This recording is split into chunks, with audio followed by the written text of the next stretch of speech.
পৌরসভা সাফাই কর্মীদের বেতন বৃদ্ধি, খুশির আমেজ পুজোর আগে। শান্তিপুর পৌরসভা সাফাই কর্মীদের দীর্ঘদিনের দাবি পূরণ হলো অবশেষে। পৌরসভার নতুন বোর্ড দায়িত্ব নেওয়ার পর থেকে ধাপে ধাপে তাদের বেতন বৃদ্ধি হয়েছে। প্রথম এক দফায় ১৭ টাকা, পরে ৪৪ টাকা এবং সর্বশেষ আরও ২২ টাকা বাড়ানো হয়। সব মিলিয়ে প্রতিদিনের বেতনে মোট ৮৩ টাকা বৃদ্ধি পেয়েছেন পৌরসভার পরিচালিত সাফাই কর্মীরা। ফলে আগে যেখানে দৈনিক মাইনে ছিল ২০২ টাকা, তা এখন দাঁড়িয়েছে ২৮৫ টাকায়। তবে এই সুবিধা এখনো পর্যন্ত শুধুমাত্র সকালের সাফাই কর্মীদের ক্ষেত্রেই প্রযোজ্য হয়েছে। তবে সুপারভাইজারদের বেতন অপরিবর্তিত রয়েছে। পৌরসভার নিয়ম অনুযায়ী এই মজুরি নো ওয়ার্ক নো পে ভিত্তিতে প্রদান করা হয় তাদের, অর্থাৎ যে দিন কাজ করা হবে সেই দিনই বেতন মেলে। গড়ে ২৬ দিন কাজ করলে একজন কর্মী মাসে প্রায় ৭,৪০০ টাকা হাতে পাচ্ছেন। পুজোর আগেই বেতন বৃদ্ধি হয় সাফাই কর্মীদের পরিবারে খুশির আমেজ। বহুদিনের দাবি পূরণ হয় তাদের স্বস্তি প্রকাশ করেছেন।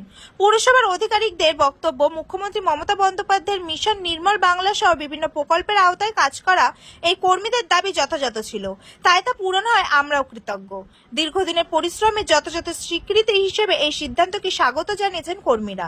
পুজোর আগে সামান্য হলেও পরিবারের মুখে হাসি ফোটাতে পারায় তারা আনন্দিত। নদিয়ার শান্তিপুর থেকে প্রভাত নন্দী রিপোর্ট, এইচআর নিউজ ২৪।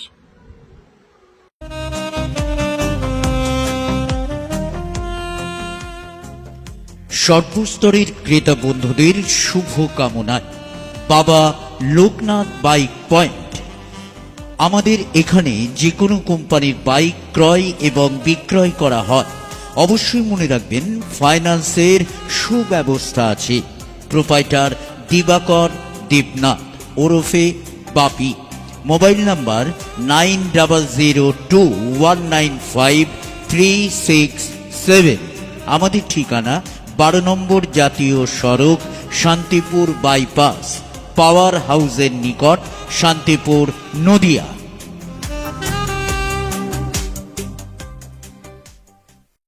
বেতন বৃদ্ধি হয়ে যায় যেটা মিটিং থেকে, কি ব্যাপার সেটা? হ্যাঁ, পৌর সাফাই কর্মীদের আজকে নয়, আমাদের সরকারের একটা নির্দেশ ছিল যে ২২ টাকা করে এবার বৃদ্ধি হয়েছে।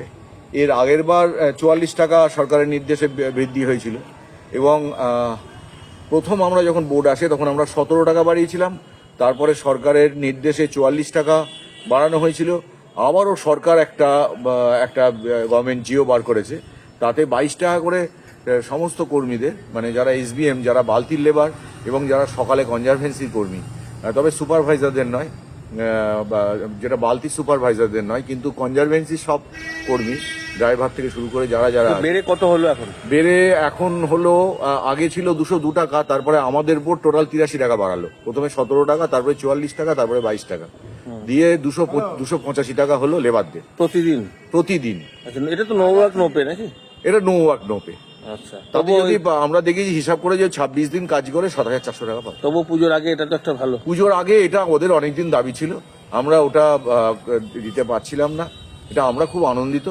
আমাদের মুখ্যমন্ত্রী মমতা বন্দ্যোপাধ্যায়ের কাছে আমরা খুব কৃতজ্ঞ যে উনি এই গ্রাসরুটের, উনি যা কাজ করেন তো গ্রাসরুটে কাজ করেন। যেমন আমাদের পর আমাদের সমাধান, সবসময় একদম মাইক্রো লেভেলে গিয়ে মানুষের কথা ভাবেন। এই সমস্ত মানুষরা সত্যি কথা খুব উপকৃত হবে। পৌর যারা সাফাই কর্মী আছে তাদের মাইনে বৃদ্ধি হচ্ছে কিছুটা, বিস্তারিত যদি বলেন। বিষয়টা হচ্ছে মাননীয় মুখ্যমন্ত্রী মমতা বন্দ্যোপাধ্যায়ের যে বিভিন্ন রকম যে প্রজেক্টগুলো আমাদের চলে, বিশেষ করে শান্তিপুর শহরে এসবিএম এবং আমাদের মিশন নির্মল বাংলার যে সমস্ত কর্মীরা কাজ করেন, তাদের আজকে বিভিন্নভাবে এই বোর্ড আসার পরে আমরা দুটো পর্যায়ে তাদের মাইনে বৃদ্ধি করেছিলাম। একবার ১৭ টাকা, একবার ৪৪ টাকা। এইবারও আমরা প্রায় ৪০০-র কাছে কর্মচারীর আজকে আমরা ২২ টাকা করে আরও অতিরিক্ত তাদের বৃদ্ধি করলাম, যাতে এই মাস থেকেই তাদের কার্যকরী হয়। সেপ্টেম্বর থেকে সেটা আজকে আমরা তাদেরকে কনজারভেন্সির সমস্ত লেবার, ড্রাইভার সকলকে আমরা ২২ টাকা করে আরও নতুন করে প্রতি মাসে আরও অতিরিক্ত তারা টাকা পাবেন। অর্থাৎ এই ভোট আসার পরে প্রায় ৮৫ টাকা মতন তাদেরকে এই অতিরিক্ত বেড়ে কত হলো এখন হলো আপনার ২৬৩ টাকা পেত, তার সঙ্গে ২২ টাকা আপনি অ্যাডিশন করুন। এবং তার সঙ্গে সঙ্গে আমাদের বেশ কিছু ওয়ার্কার আছে, আমাদের যারা আমাদের সবার আরও কিছু কর্মচারী আছে। পরবর্তী দিনে আমি তাদেরকেও কিছু আমরা চিন্তা ভাবনা করছি, তাদেরকেও কিছু অর্থ মানে বৃদ্ধি করা যায় সেটাও আমরা যাদের বাড়লো তারা কি নো পেয়েছিল এতদিন? না, তারা অধিকাংশই নো পে, কিন্তু অস্থায়ী হলেও তাদেরকে বিভিন্ন প্রজেক্টের মধ্যে তারা নির্মল বন্ধুরা রয়েছে এবং আমাদের ড্রাইভাররা রয়েছে এবং আমাদের কনজারভেন্সি যারা ডেলি কাজ করেন রোজে তাদের সমস্তটাই অস্থায়ী কর্মচারী। তাদের আজকে কাজের ক্ষেত্রে কিছু দায়বদ্ধতা বাড়লো না তো? না, কাজের ক্ষেত্রে বলতে যেহেতু ধরুন আমাদের এখন শান্তিপুরের উৎসবের শহর, আজকে পুজোর মরশুম, দুর্গাপুজো থেকে আমাদের কালী পুজো, জগদ্ধাত্রী পুজো, তারপরে সব রাস উৎসব রয়েছে।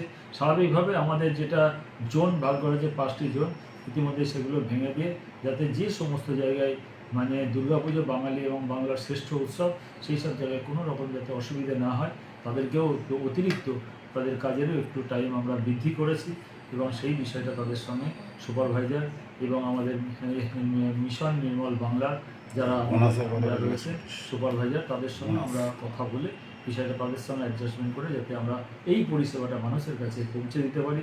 আপনারা জানেন শান্তিপুর শহর নির্মল শহর তুলতে গেলে আমরা ইতিমধ্যেই আমরা একটি কেন্দ্রীয় সরকারের একটি সংস্থা ODF+ আমাদের ঘোষণা করেছে এবং সেই ধারাবাহিকতা বজায় রাখতে গেলে আমাদের কর্মচারীদের স্বাভাবিকভাবে যেরকম কাজ করতে হবে, সাধারণ মানুষকেও একটু এগিয়ে আসতে হবে।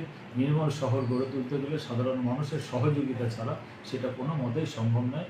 আমি সকলের কাছে অনুরোধ করব, পৌরসভার পাশে থাকুন, পৌরসভাকে সহযোগিতা করুন এবং নির্মল শহর গড়ে তুলুন যাতে শান্তিপুর শহরে আমরা জঞ্জাল মুক্ত একদম মানে সুন্দর শহর গড়ে তুলতে পারি। বোনাস কি মানে এটা বোনাস হিসাবে দেওয়া হয় নাকি? না, এটা বোনাস না, এটা প্রতি মাসে তারা পাবেন এবং তাদেরকে বোনাসও দেওয়া হবে। এবার প্রত্যেকে যারা গত বছর যারা 1 বছর যাদের উত্তীর্ণ হয়েছে তাদেরকেও আমরা বোনাসের আওতায় নিয়ে এসেছি, তাদেরকেও এই বছর আমরা বোনাস দেবো এবং সকলেই পাবে। পুজোর আগে তাহলে তাদের পুজোর আগে এই সেপ্টেম্বরই তাদেরকে এই ইফেক্টটাকে আমরা তাদের কাছে আমরা তুলে দিলাম, তারা যাতে এই সেপ্টেম্বর থেকেই তারা অতিরিক্ত এই অর্থটাও পাবে।